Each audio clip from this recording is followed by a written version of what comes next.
Richard D. Wolff is Professor of Economics Emeritus at the University of Massachusetts in Amherst. His educational background includes a BA in History from Harvard College, a MA in Economics from Stanford University, a MA in History as well as a PhD in Economics from Yale. He is a co-founder and contributor of Democracy at Work, a nonprofit organization that promotes democratic workplaces as a key part of a transition to a better economic system. The New York Times Magazine has named him America's most prominent Marxist economist.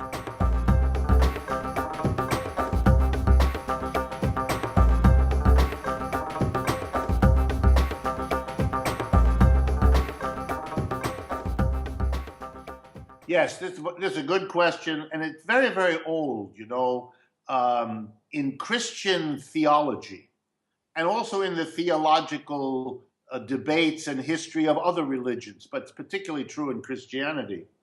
If you go back, you can read in the Bible about something called Jubilee. The idea, at least in the English word, is Jubilee. And what Jubilee was way back, thousands of years ago, and something which the early Christians endorsed, they supported Jubilee, they believed in it, was the idea that debts, borrowing, should periodically be erased. That if you didn't do that, the creditor would become too powerful and the debtor would become too dependent, and this would tear society apart by creating too big a difference among the members of a community, so that if you didn't have Jubilee, you would destroy the community. And therefore, periodically, all debts would be canceled. It went together with, by the way, the idea that land should never be privately owned by a few people. That land is different. In one piece of land is fertile, the next one isn't. One piece of land gets good rain, the next one doesn't. So if the piece you have for 10 years or 20 years isn't good, don't worry, because within 10 years or 20 years, we will redivide the land. That's what Jubilee meant with the land.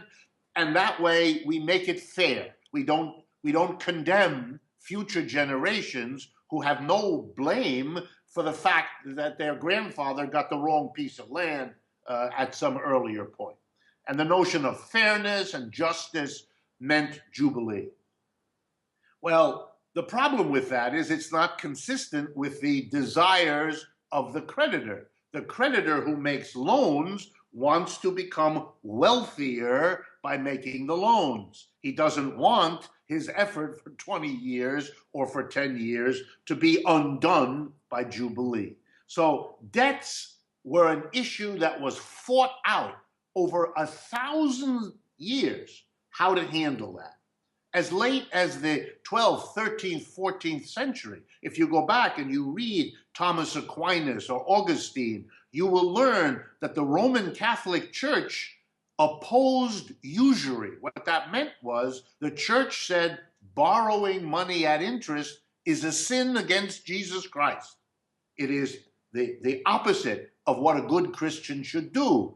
Because if a person needs a loan, then a good Christian helps that person as an act of Christian solidarity.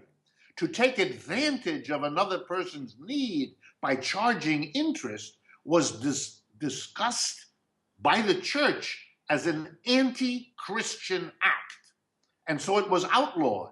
People were punished if they did it. So you can see how far we've had to come to make debt and borrowing not only legitimate, but an enormous industry that everybody engages in, even if they go to a church on Sunday or a temple on Saturday or a mosque on Friday, where the leader of the religion says this is no good, it makes no difference.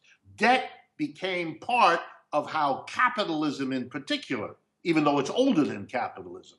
So you had debts in slavery, you had debts in feudalism, but particularly in capitalism, it becomes a universal kind of transaction.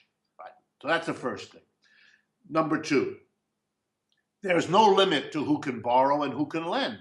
In the beginning, lending was done by a money lender to a capitalist in the beginning of capitalism, so that the borrower was a business and the seller was a business.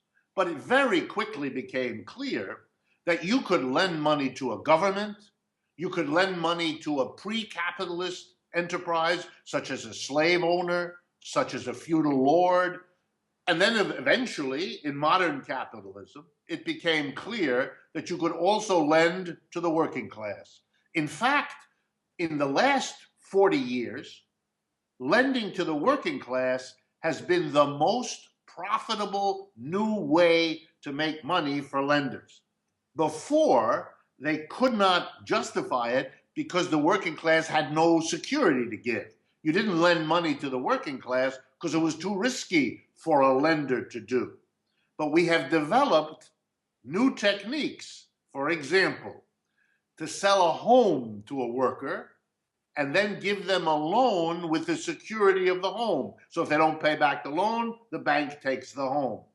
Number one. Number two, to charge unbelievable interest rates. Credit cards, because there's no security, charge very high interest rates. In other words, the lenders have been creative in finding all kinds of new public borrowers, working class borrowers, so that, for example, in the United States today, everything is handled by debt.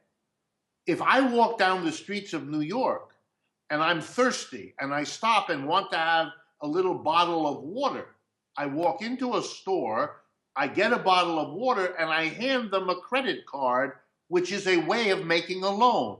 Literally, my bank makes a loan to me of $1 and immediately gives it to the store owner from whom I get the bottle. So literally everything. And in the United States, one more thing. We are now the first generation of imposing on working class families the need to borrow money to send their young children to college. You cannot get a degree in this country for most people without borrowing tens of thousands of dollars. So that we now have a society in which the mass of people have to borrow to have a home, mortgage, have to borrow to have a car, automobile loans, have to borrow for daily expenses, credit card, and have to borrow for putting their children to college, to a university system. So everything is now completely locked into a total system of debt. It is a way of controlling people. It is a way of pretending that we have an adequate standard of living because we don't face the fact, for example, here in the United States, and you have similar in Europe, that for the last 30 to 40 years, the working class wages have gone nowhere. If you adjust the wages for prices, what we call the real wage, it is stagnant in the United States since the 1970s. But the standard of living of Americans has risen. How? Why? Debt. They were able to buy more things because they borrowed more money. In 2008, this collapsed, and there is no way out.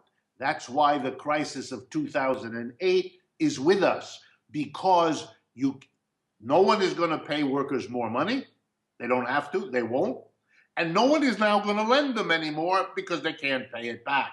So we have reached a kind of economic dead end because the debt which kept us going for the last 30 to 40 years is not available anymore. And it means capitalism as a system doesn't know how to move the next step, which is why you have Brexit, why you have Trump, why you have Le Pen, why you have the party in Germany, etc. You have this dissolving of the institutions because the capitalism at the base used a debt which it now can't handle.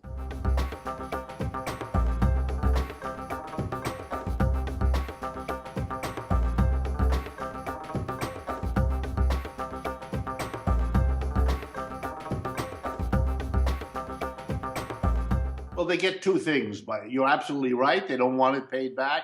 What they want is a secure, steady stream of interest payments. That because if you pay them back, they now have a problem because they're money lenders. They have to go find somebody else to lend it to. They much rather not have this problem. Much more profitable for them if you just pay forever. So they make it as easy as possible for you to make small payments forever, because if you add up your whole lifetime, you make those little small payments forever, you end up giving them much more money than if you paid it back earlier. So it's the better way for them, and that's why they push it. Absolutely, that's the logic. But by the way, this isn't so new. Here in the United States, for example, it used to be the normal behavior of mining companies. That is, companies that send men down into the earth to get the coal or the iron or the gold or whatever it is. Because this work was so dangerous and this work was so badly paid that the miners, if they could get any money at all, would leave and do something else, become a farmer, go to the city, leave, because horrible work. So what they did was they said to them, whenever you can't buy food because we don't pay you wages, we will give you a loan. We will allow you to go to the store, which was maintained by the mining company. They would run the stores, and you didn't have to pay. You could get your food, your bread, your beer, your whatever you got, and you would have a debt. But then they said, if you leave here, if you don't go to work every day, we will immediately demand that you pay us, which you can't do because you don't have the money, and then we'll throw you in jail. So in other words, it was a way to force workers to continue working because they had accumulated a debt they could not pay back.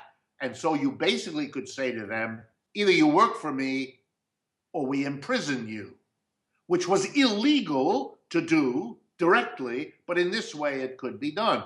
And that's now, the banks have discovered they can do that to an entire population by giving you a credit card, allowing you to build up the balance on your credit card. You cannot afford to quit your job. You cannot afford any interruption in the role that the system wants you to play, because then you risk getting into a bankruptcy situation. And that's why the laws of bankruptcy are becoming harder and harder. Here in the United States, for example, they've made it more difficult to declare bankruptcy. They've given more penalties. And the most interesting thing, the newest form of debt in the United States, which is borrowing to get a college degree, the law was created in the United States that did not allow students to declare bankruptcy on their student debt. They cannot do it.